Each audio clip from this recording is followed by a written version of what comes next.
Part number 15 novel निर्वाण की तलाश। पेशकश मेरे कारवां। अगर आपने हमारे यूट्यूब चैनल को अब तक सब्सक्राइब नहीं किया तो काइंडली हमारे चैनल को सब्सक्राइब करें। हमारी वीडियोस पसंद आएँ तो उन्हें लाइक, शेयर और कमेंट ज़रूर करें। आपने फौरी तौर पर प्रोग्राम बदला है? हाँ। कोई ख़ास वजह? बाज़ मसलहतें। मैंने जवाब दिया। ठीक है, आप बेहतर समझते होंगे। सीका ने जवाब दिया और मैंने घड़ी देखते हुए कहा, ओके मदाम सीका, मैं चलता हूँ। अपने दूसरे प्रोग्राम से आपको फ़ोन पर आगाह करूँगा। अचानक वापस पलट पड़ा और सीका के चेहरे पर अजीब सी कैफियत फैल गई। उसने कुछ कहने के लिए मुंह खोला लेकिन कह न सकी और मैं बाहर निकल आया। फिर उसने किसी जगह रुकने की कोशिश नहीं की और इमारत के गेट से बाहर निकल आया। थोड़ी दूर पैदल चलता रहा, फिर एक गुजरती हुई टैक्सी रोककर मैं उसमें बैठ गया।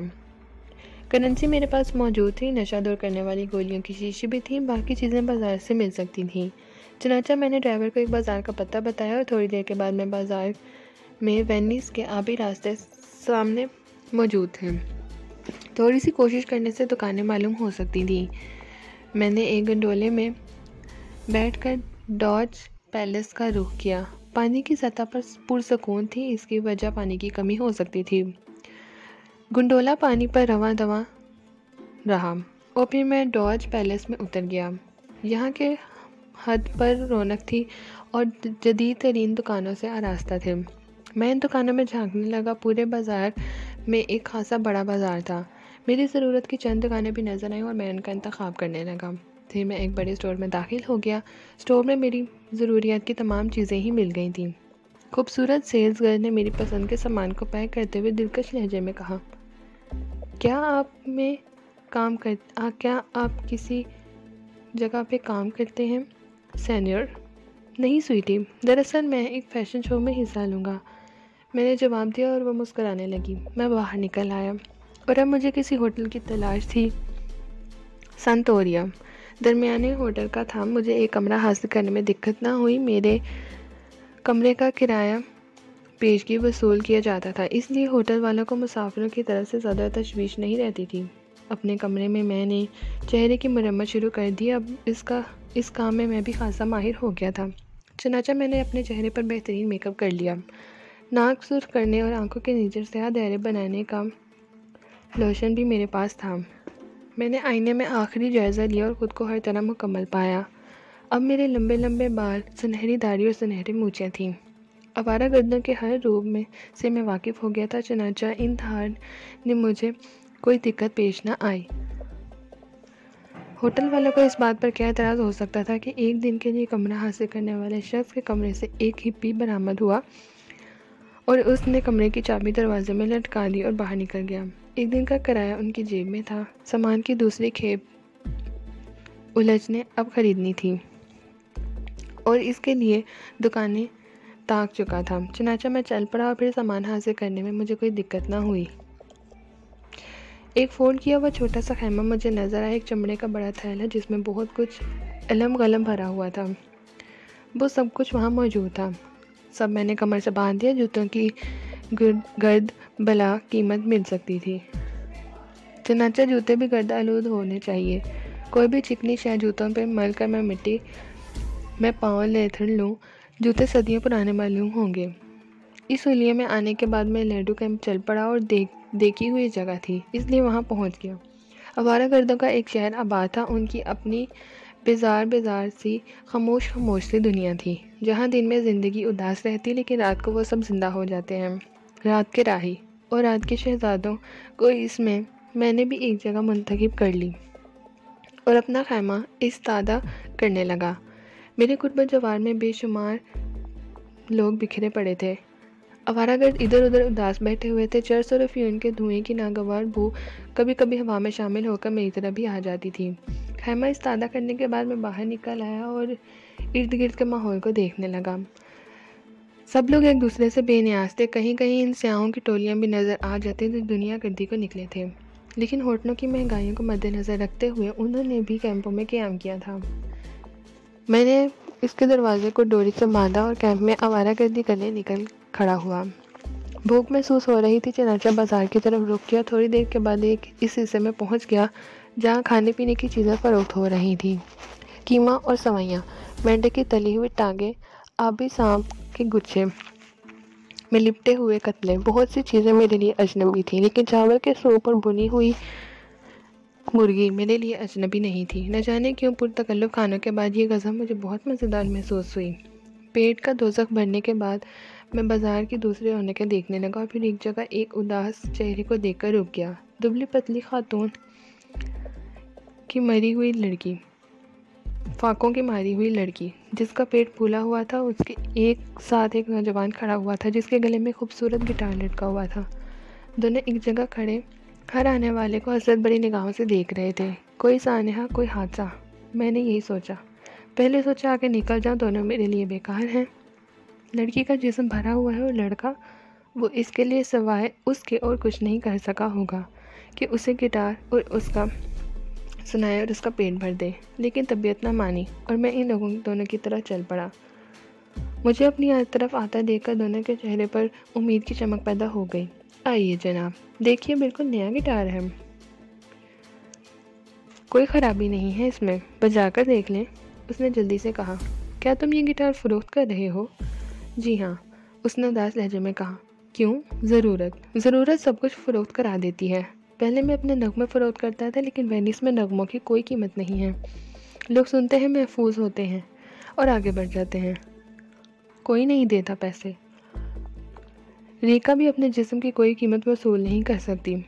कोई मर्द उसके पेट में अपनी जगह छोड़ गया है। जब तक उसे निजात न मिल जाएगी, बेरेबिका एक बेकार शय है। चनाचा अब इस गिटार के अलावा मेरे पास और कुछ नहीं है। मेरी कनपट्टियों में धमक होने लगी, सर चकराने लगा। दिल चाहा मैं इस मजदूर से गिटार छीनकर इसके सर पर दे मारूं और इस वक्त तक इसका सर कुचलता रहूं जब तक इसका भेजा न बह जाए। उल्लू के पट्टे, माल नहीं है तो जिंदा क्यों है? लेकिन मुझे ये सब कुछ करने की क्या ज़रूरत थी? रेखा के पेट में किसी इंसान की निशानी पर मुझे तरद्दुद क्यों हो? हाँ, गिटार की मुझे भी ज़रूरत है, इसके बगैर मैं मुकम्मल नहीं। चनाचा मैंने गिटार उसके हाथ से ले लिया, उसके तार छिड़े और रग में रो पड़े। तब मैंने जेब से नोट निकाले, चंद नोट खींचे। मैंने देखा रेबिका अचानक उछल कर देखने की कोशिश कर रही थी और फिर मैंने नोट उसकी तरफ बढ़ा दिए। दोनों चेहरों पर रौनक फैल गई। शुक्रिया सैनियर, बहुत बहुत शुक्रिया, मर्द ने कहा और फिर हाथ पकड़कर दूसरी तरफ दौड़ गया। इस वक्त जहाँ खाने पीने की चीज़ों का बाजार था, मैं गिटार थामे उन्हें देखता रहा, बस देख रहा था। जहन खाली था, सोचना बेकार था। जहन को तकाने का फ़ायदा, हिमाकत सिर्फ हिमाकत। मैंने गिटार के तारों को छेड़ा और फिर उसे गले में डालकर दूसरी तरफ बढ़ गया। खैमे में पहुंचकर मैंने गिटार एक तरफ रख दिया, फिर सोचने लगा कि अब क्या करूं। कोई बात फौरी तौर पर समझ नहीं आई तो लेट गया।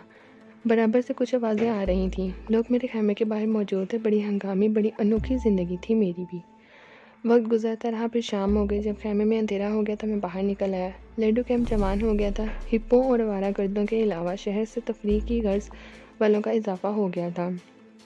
हिप्पी लड़कियां लोगों की निगाहों का मरकज़ थीं। एक लड़की चंद उबाश तरीके की नज़र आई, मासूम सी शक्ल थी और इन लोगों में खुद को अजनबी महसूस कर रही थी। और मुझे रेबिका के साथी के अल्फाज याद आ गए। कोई मर्द इसके पेट में अपनी निशानी छोड़ गया है और अब इन उबाश शक्ल लोगों में से कोई मजदूर खुद शक्ल लड़की के पेट में अपनी निशानी छोड़ दे और फिर उसका साथी भी कोई शय लिए हुए हो। लड़की के तरोताज़ा सुर्ख रुखसार पीले पड़ जाएंगे। जहन्नुम में जाएं। भड़की हुई नस्ल का यही हशर होना चाहिए। क्यों उन्होंने आदमियत को इतना अर्जा कर दिया है? क्यों इंसानियत को इस कदर मस्त कर दिया है? मैंने उनकी तरफ से निगाहें हटा ली। मेरे खैमे के साथ कई खैमे आबाद हो गए थे। एक खैमा बिल्कुल मेरे खैमे से मिलाकर नस्ब किया गया था। मैं फिर कैंप के सिरे पर खड़ा हो गया। मैं अपने मतलब की जगह तलाश कर रहा था। कैंप काफ़ी बड़ा था, लोग तफरीहात में मगन थे। आवारागर्दों के गिरोह नज़र आ रहे थे। एक दौर अफ्तादा हिस्से में खैमों का एक गिरोह, मैं वहाँ ख़ास तौर से रुका। खैमों के दरमियान आवारागर्द पड़े हुए थे। कोई अपने फटे हुए कपड़े सी रहा था, कोई कुछ कर रहा था। मैंने अंदाज़ा लगाया कि यहाँ काम बन सकता है। यकीनन यहाँ ख़ास महफिल सजती होगी। रात यहीं गुजारी जाए तो क्या हर्ज है, और मैंने फ़ैसला कर लिया। फिर मैं यहाँ से आगे बढ़ गया। घूमते घूमते रात हो गई। पहले पेट पूजा और फिर कुछ और। मैंने सोचा और खाने की तरफ चल पड़ा।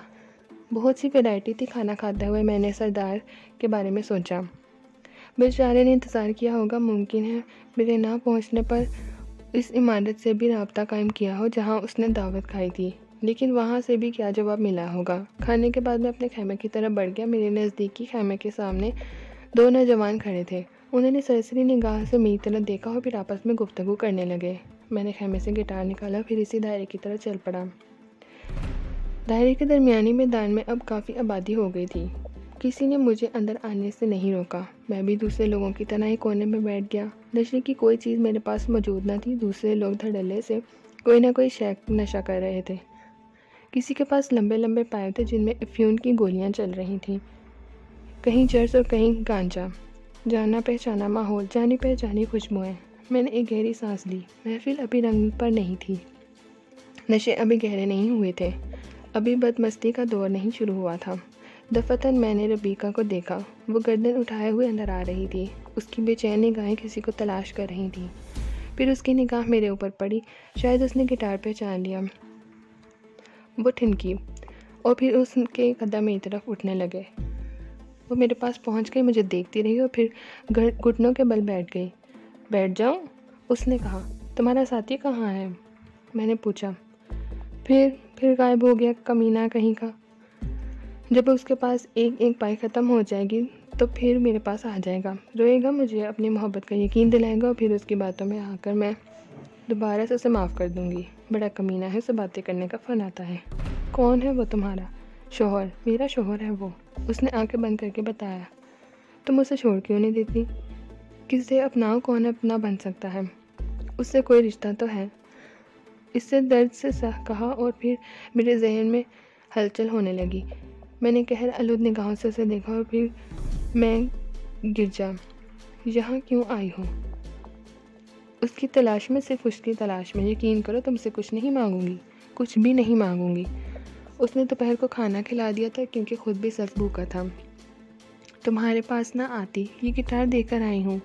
मुझे इस गिटार से बहुत मोहब्बत है। इसे सुनकर ही तो मैंने दुनिया छोड़ दी थी। मुझे खाने की ज़रूरत नहीं, एक दो बार खा लेती हूँ तो कई दिन आसानी से गुजार लेती हूँ। अगर तुम्हारा दिल चाहेगा और तुम दूसरों के लिए गिटार बजाओगे तो मैं भी सुन लूँगी। उसे कहाँ कहाँ तलाश किया, सारे कैंप में, लेकिन मैं जानती हूँ वो यहाँ ना होगा। फिर कहाँ होगा? सबीता में। जिनके पास इतनी रकम होती है वो यहाँ नहीं होते, सबीता में होते हैं, उसने कहा और मैं चौंक पड़ा। मैं यहाँ अजनबी हूँ, सबीता के बारे में नहीं जानता, मैंने किसी कदर नरमी से कहा। ओह, मैंने ये बात सोची थी। इस वक्त जब तुमने गिटार की रकम अदा करने के लिए नोट निकाले थे, इतने नोटों के साथ तो तुम्हें सबीता में होना चाहिए था। तुम उसे तलाश करने सबीता में क्यों नहीं गई? मैंने पूछा और वो खामोश हो गई। कई मिनट तक सोचती रही, फिर आगे खिसक कर मेरी रान पर हाथ रखकर बोली, सुनो, मैं इस काबिल नहीं हूँ, मेरी हालत ठीक नहीं है, लेकिन मैं रात भर तुम्हें खुश करती रहूँगी। मुझे दूसरे तरीके भी आते हैं। इसके इवज़ तुम मुझे सिर्फ सबीता तक का किराया दे देना। बहुत थोड़े पैसे लगते हैं, वो वहाँ ज़रूर मिल जाएगा। देखो तो सही, इस हालत में भी उसने मेरा ख्याल नहीं किया। मैं भूखी कैसे रहूँगी? मुझसे भूखा नहीं रहा जाएगा। ऐसी हालत में इंसान भूखा रह भी नहीं सकता। मेरे हलक में एक गोला सा आ फंसा। मुझे अपना सारा वजूद पिघलता हुआ महसूस हुआ। सिराय आलमगीर के खेत की सौंधी सौंधी खुशबू फिर से मेरी नाक में आ बसी। शायद ज़माने की सख्तियों ने मेरी फितरत पर गिलाफ चढ़ा दिया था। वो हवा के तेज़ झोंके से पलट गया था और नवाज असगर ने अंगड़ाई ली थी। मेरा दिल चाहा कि फूट फूट कर रो पड़ूं, लेकिन सिर्फ ये एक झोंका था। उड़ने वाला गुलाब फिर अपनी जगह पर आ गया। मैंने उस पर निगाह डाली। मैंने लड़की को देखा। लड़की काबिल रहम है, लेकिन आखिर क्यों? मैं इसकी मदद ज़रूर करूँगा। ये मालूम करने के बाद कि है वो मदद के काबिल है भी या नहीं, सुना था मैंने सिर्फ उसे साफ निगाहों से देखा। तुम भूखी हो? नहीं, मैं दोपहर को खाना खाया था, उसने इत्मीनान से कहा। शाम को भी खाया जाता है? मैंने कहा। हाँ शायद, लेकिन 2-3 वक्त के फाके की आदी हो गई हूँ, इसलिए महसूस नहीं होता। उसका क्या नाम है? George folio. तुमने उससे कहाँ शादी की थी? सेनेट मार्कोव के गिरजाघर में। क्यों की थी? वो गिटार बहुत अच्छा बजाता है, मैं गिटार की दीवानी हूँ। मैंने उसे चाहा, उसे पसंद किया और उसकी खुशामद की कि वो मुझे अपना ले। तब उसने मुझसे शादी कर ली। मेरा पूरा घराना इस शादी के ख़िलाफ़ था। मैं बालिग थी और मुझे कोई ना रोक सका। मैंने उससे शादी कर ली, लेकिन मेरे घराने ने उसे कबूल नहीं किया। वो इससे नफ़रत करते थे। तब मैंने अपना घर छोड़ दिया। वो जन्नत अर्ज़ी जाने का प्रोग्राम बना रहा था। वो लाअबाली शख्स था, तरलोका की तालीमात से आराज़ था। उसने मुझे भी अपने रंग में ढंग दिया। मुझे नशा और अद्वियात इस्तेमाल कराता रहा और मैं उनकी आदी हो गई। वो बेहद जलील है, बड़ा ही कमीना है। वो ये गिटार बजाता है तो मैं सब कुछ भूल जाती हूँ। फिर वो मुझे लेकर चल पड़ा। मेरे पास रकम काफ़ी थी। हमने तवील सफ़र किया और वो इस रकम से शाह खर्ची करता रहा। रकम खंडपंडू पहुँचते ही ख़त्म हो गई। हमारे पास रकम हासिल करने का कोई ज़रिया नहीं था। तब उसने गिटार बजाकर भीख मांगना शुरू कर दी। कभी भीख मिल जाती, कभी ना मिलती। हाँ, एक शाम एक शख्स ने उसे पेशकश की कि अगर वो मुझे एक रात के लिए उसके हवाले कर दे तो वो उससे अच्छी खासी रकम पेश कर सकता है। जॉर्ज ने मुझसे बात की, लेकिन मैं उसकी बात नहीं मानी। तब उसने मुझे तलोका की तालीमात बताई। उसने बताया कि इंसान गोश्त पोस्ट का एक ढेर है, उसकी अपनी हैसियत कुछ नहीं है। वो अपने हाथों से मेहनत मजदूरी करता है। आखिर हाथ उसके जिस्म का हिस्सा है। अगर जिस्म के दूसरे हिस्सों की आसूदगी हासिल कर ली जाए तो कौन सी बुरी बात है। मैं बता चुकी हूँ, वो बातें बहुत जानदार करता है।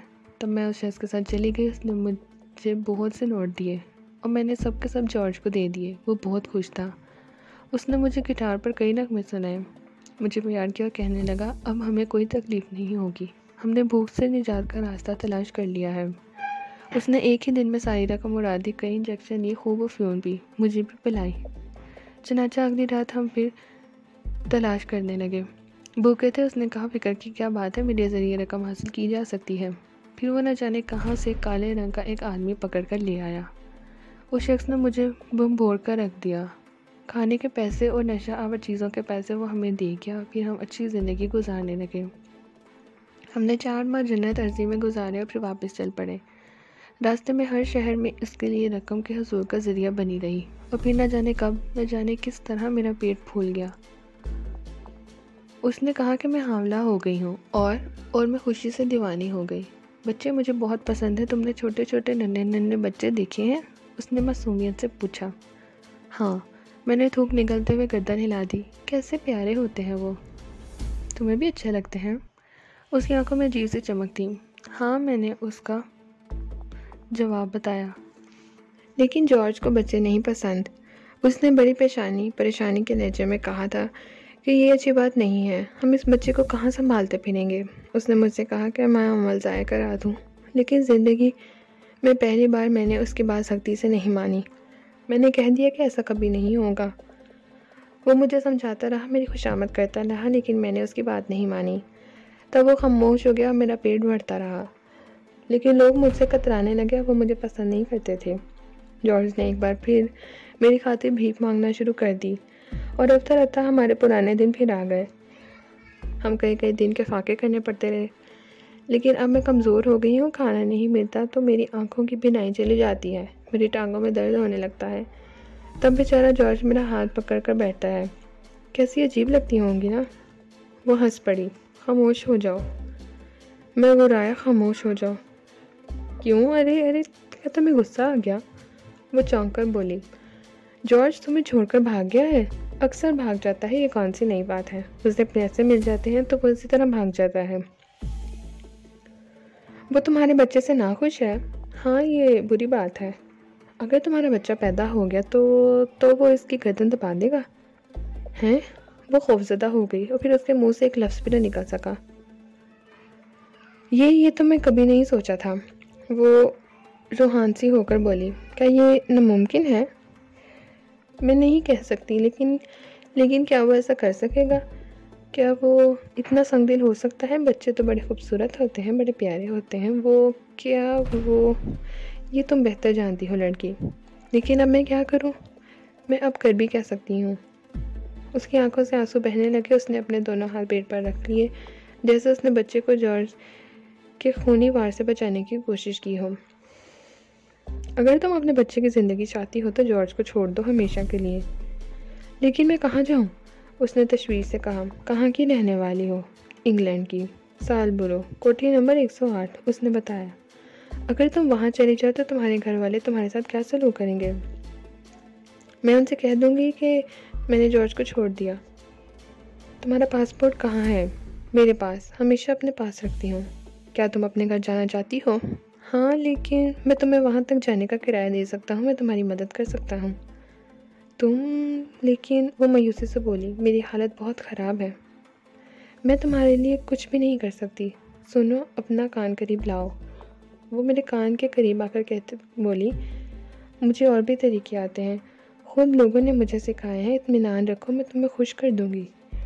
मैंने उसे जलती हुई निगाहों से देखा। इस मासूम लड़की ने दिन के इंतहाई सुरों की खोज में कहा, इंसान इंसान है, फरिश्ता नहीं है। उसकी गलतियाँ उसके साथ हैं, लेकिन बहरतौर वो हमदर्दी के काबिल है। नशा करती हो? मैंने पूछा। हाँ, जॉर्ज के साथ आदी हो गई हूँ, लेकिन जब भूख लगती है तो दिल नहीं चाहता। जानती हो तुम्हारे बच्चे पर इसका क्या असर पड़ेगा? बहुत दिन से नहीं किया, मुझे ये बात मालूम हो गई थी। अपने बच्चे के लिए ये आदत तय कर सकती हो? कर चुकी हूँ, कभी कभी जॉर्ज पीछे पड़ जाता था तो। रबीका, मैंने तुम्हारी मदद करने का फ़ैसला कर लिया है। मैं तुम्हें इंग्लैंड भिजवाने के लिए तैयार हूँ। और उसने गर्दन झुका ली।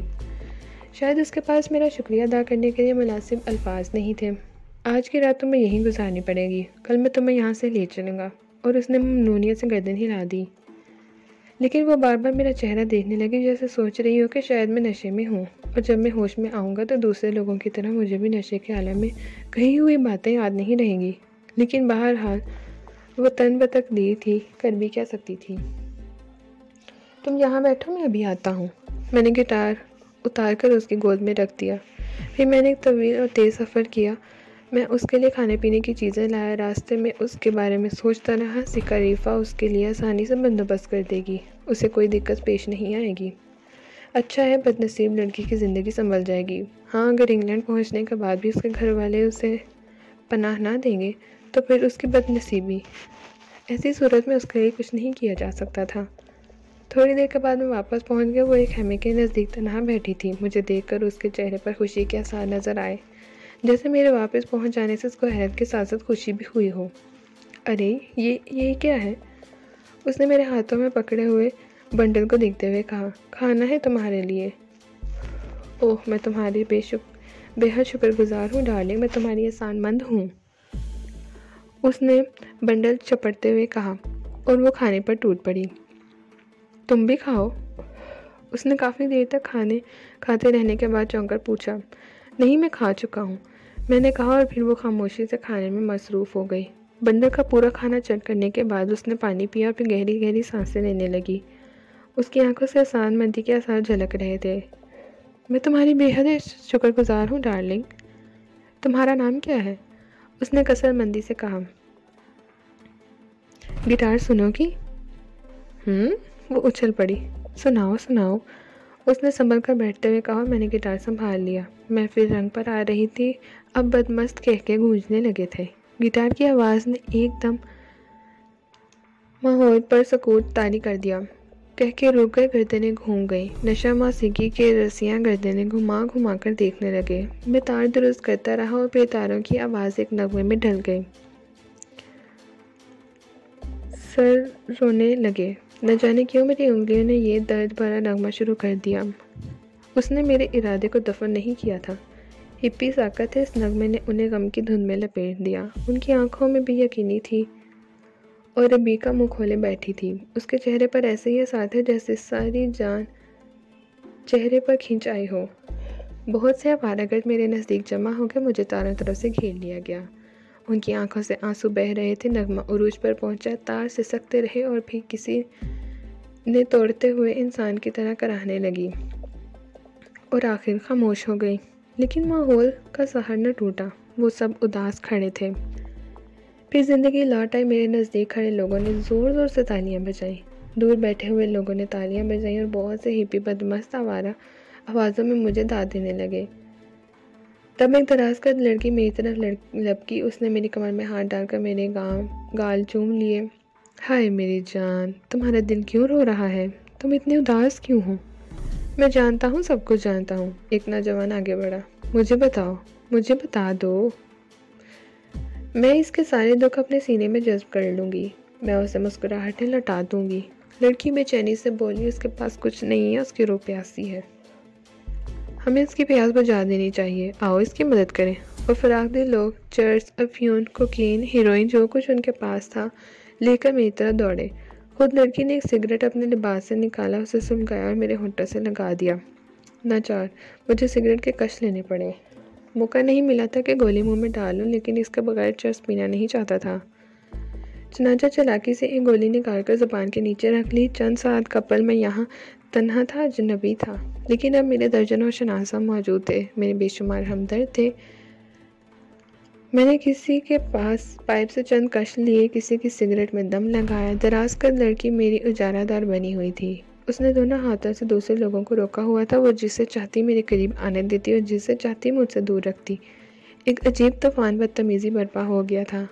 फिर किसी तरह से एक रोती हुई आवाज़ उभरी, एक और नगमा फनकार, एक और नगमा। रूह की प्यास अभी नहीं बुझी, तड़पा दे गिटार के तारों से। हाय हाय हाय हाय। चारों तरफ से हाय हाय की आवाज़ें बुलंद होने लगी। हमें तड़प के गीत सुना फनकार। आंसू तो ज़िंदगी भर के लिए हैं। हम इब्तिदा से रोते रहे हैं। हम पैदा होने के वक्त से आज तक रो रहे हैं। हमारी रूह दुखों के दलदल में डूब चुकी है। हमें ज़िंदगी से दूर ले चल। गिटार के तार वक्त के कैदी नहीं हैं, तेरी उंगलियां हैं। हमें तो बख्श दे। हम रक्स करना चाहते हैं, हम आंसुओं का मजाक उड़ाना चाहते हैं। आंसू जो ज़िंदगी का जुज़ बन चुके हैं। हमें तुर्ब के नगमे दे दे फनकार। हमें तुर्ब बख्श दे। खामोश रहो। फनकार का जहन किसी किताब में नहीं होता। उसे सिर्फ वो करने दो जो वो चाहता है। खामोश रहो, इंतज़ार करो।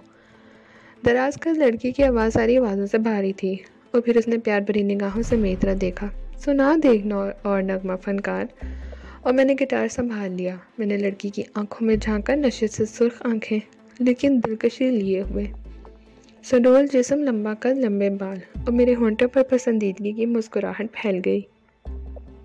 मेरी उंगलियों ने तार छेड़े और माहौल हंस पड़ा। मैंने एक अतालवी नगमा छेड़ दिया, मुसरत में डूबा हुआ नगमा। ये एक मकबूल तरीन नगमा था। और फिर कौन था जो ज़मीन पर हो, फिज़ा में हो कार गूंज उठी। हिप्पी मस्त हो गए, सिवाय रबीका के और कोई नहीं बैठा था। सिर्फ रबीका मेरे कदमों के नज़दीक बैठी मुझे अकीदत से देख रही थी। उसकी आंखों में शदीद हैरत थी। नगमा बहुत तवील था। नाचने वाले गिर गिर पड़ रहे थे, लेकिन गिरने वाले फिर उठते और बेढंगे कदमों से नाचने लगते। ये नगमे की तौहीन थी कि उनके कदम उनके साथ न देते। जब मैंने देखा कि रक्स करने वाले निढाल हो रहे हैं तो आहिस्ता आहिस्ता मैंने नगमा ख़त्म कर दिया और तालियां गूंज उठीं। दराज कद की लड़की उछलकर मुझसे आ लदी। उसने अपनी दोनों टांगें मेरे कमर के गिर्द लपेट ली और हाथ गर्दन में डाल दिए, और फिर वो बेतहाशा मेरे होंठ, पेशानी और आंखें चूमने लगी। फनकार, मेरी ज़िंदगी, मेरी जान, तू कहाँ से आया है? क्या तू आसमान से उतरा है? वो मुझे चूमते हुए कह रही थी। बमुश्किल तमाम मैंने उनसे निजात हासिल की। एक और नगमा फनकार, एक और नगमा।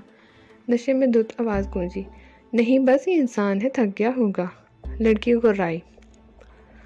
हाय, मैं मर जाऊंगा, इसी आवाज़ ने कहा। मर जाओ।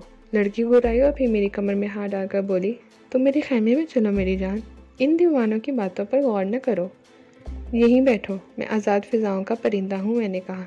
मैं तुम्हें चश्मा हयाल पर ले चलूँगी। आओ, जिद ना करो। ये लोग तुम्हें सुकून नहीं लेने देंगे। मेरे अंदर सुकून के ख़जाने दफन हैं। आओ, मैं खजानों के मुंह खोल दूँगी। यहीं बैठो मेरे पास। मेरे साथ कोई और भी है। कौन है, कहाँ है? उसे भी ले चलो, मैं बहुत फराख दिल हूँ। लड़की झूमकर बोली, ये है। मैंने रबीका की तरफ इशारा करके कहा और लड़की ने झांक कर रबीका को देखा। ये कौन है? क्या तुम्हारी महबूबा? क्या तुम्हारी बीवी? इन दोनों में से कोई नहीं है, सिर्फ मेरी साथी है। सिर्फ साथी? ओह, उसने रबीका को गौर से देखकर गर्दन हिलाई। खूब साथ निभाया है उसने, लेकिन ये मरीज़ है फनकार। तुमने उसके मर्ज़ का इलाज क्यों नहीं करा दिया? अब तो ये लाइलाज हो चुकी है। क्या इसके बाद भी ये तुम्हारी साथ ही रहेगी? मैंने कोई जवाब नहीं दिया। लड़की मेरे पास ही बैठ गई। उसने जेब से सिगरेट के पैकेट निकाल लिया था। फिर उसने एक सिगरेट मुझे दिया, दूसरा खुद सलगाया और तीसरा रबीका की तरफ बढ़ा दिया। नहीं, मैं नहीं पीऊँगी, मैं नहीं पीऊँगी। क्यों? लड़की हैरत से बोली। मैं नहीं पीऊँगी, मेरा बच्चा। ओह! बहुत प्यार है अपने बच्चे से, लेकिन इससे क्या होता है? पियो, वो भी आदी हो जाएगा। मैं नहीं पीऊँगी, रफ़ीका ने गर्दन हिला दी। उससे मजबूर ना करो, मुझे तुम्हारा नाम भी नहीं मालूम। याकी, कौन नहीं जानता मुझे? लड़की ने एक गहरा कश लेकर धुआं उड़ाते हुए कहा। तुम्हारा नाम क्या है? फ़नकार कहती हूँ, फ़नकार कहती रहो। मैं खुद को अपने गिटार से अलहदा नहीं करना चाहता, मैंने कहा और लड़की हंसने लगी। फिर उसने मेरा हाथ पकड़ा और उंगलियां चूम ली। फ़नकार अजीम होता है, न जाने उसकी उंगलियों पर यह सहार कौन फूंक देता है। इजाज़त हो तो मैं तुम्हारी गोद में सर रख कर लेट जाऊँ, तुम्हें तो एतराज़ नहीं है ना लड़की? याकी ने रबीका की तरफ देखा और रबीका ने बादल नाखास्ता गर्दन हिला दी। याकी मेरी गोद में सर रख कर लेट गई और सिगरेट की कश लेती रही। मेरे जज्बात उभर रहे थे, लेकिन मैं खुद को संभाल रहा था। ये रात इंसानियत की रात है। इस रात जज्बात को फ़र्ज़ पर आदी नहीं होना चाहिए। रबीका मज़लूम है, उसके फ़र्ज़ से सुबकदोश होने के बाद ही कुछ कर सकता था। चनाचा याकी मेरी गोद में सर रखे मचलती रही। उसने मेरे जज्बात पर बरंगेख्ता करने की बहुत कोशिश की, लेकिन मैं बर्फ़ की मानिंद सर्द था। इसी के साथ ही पार्ट नंबर 15 इख्तिताम पजीर होता है। नावल निर्वाण की तलाश का बकिया हिस्सा पार्ट 16 पे समाप्त फरमाइए।